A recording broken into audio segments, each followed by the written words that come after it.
When I first woke up in the city of heaven, I thought the light was the most powerful thing I would ever see. But I was wrong. The light wasn't just light, it was alive, and at its center there was a presence that knew everything about me. Every moment, every choice, every heartbeat. That presence was Jesus. He didn't look like the paintings we know. His glory was so bright it blurred the edges of his form. His eyes held galaxies, and when he looked at me, I felt known in ways words can't express. I fell to my knees trembling, but he reached out his hand and lifted me up. The touch was like fire, not burning but purifying.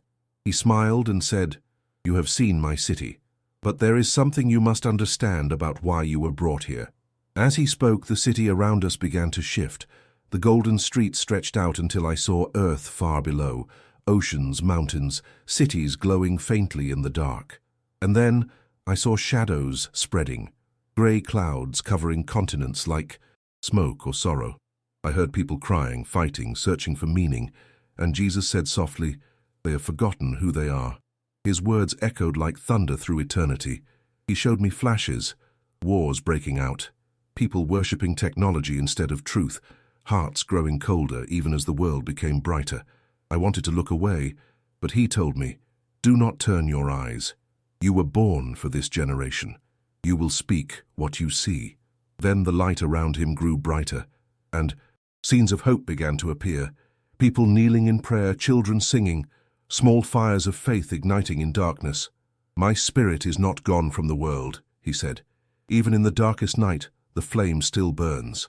I asked, "Lord, if heaven is this real, why do so many not believe?" He looked at me with eyes full of tears, real tears, and said, "Because they no longer recognize my voice. The world is full of noise, and my whisper has been lost among it." He reached out his hand, and a vision opened before me, the earth trembling, oceans rising, people running to and fro. But amidst it all, beams of light rose from homes, from hospitals, from small gatherings, prayers ascending like sparks in the night. "These are the ones who still listen," he said, "and through them I will pour my spirit again." I felt a wave of love so strong it broke me. He stepped closer, and his words filled me like breath. "Tell them that heaven is not a dream. Tell them I am coming for hearts, not for monuments. Tell them time is shorter than they think." The light around us grew unbearable. The song of heaven grew louder, and the city itself seemed to pulse with life. I could hear voices singing a single phrase over and over, "Holy, holy, holy, the earth will remember." I began to cry, realizing what he meant. It wasn't fear, it was awakening. The final days were not punishment. They were the great return of love. Jesus placed his hand over my heart and said one last thing, "You will wake again, and when you do, you will carry the echo of this place. Do not waste it." Then, like a wave collapsing, everything folded into light. The next thing I knew, I was back on the hospital table. The doctors were shouting. I gasped for breath. One of them cried out, "He's back, we've got him." But I was no longer the same. For weeks after, I couldn't speak without crying. The sound of that heavenly harmony still rang in my ears.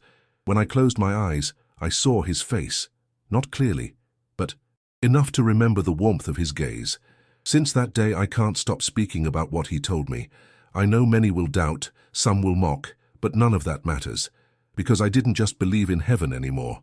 I stood there, and I heard Jesus say with my own soul, "Tell them I am coming, tell them my kingdom is near."